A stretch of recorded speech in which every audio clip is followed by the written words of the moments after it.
Камера проткнута. Похоже, что в 3 местах хозяин пытался заплющить канал, думал, что, может быть, удастся устранить утечку газа. Но так делать нельзя, так как каналы идут последовательно, а не параллельно.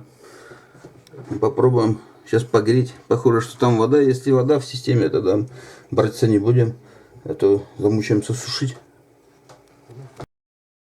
И начинает вода кипеть, то есть полные каналы воды. Но смысла нету делать. Да, разговаривать даже нечего. Все.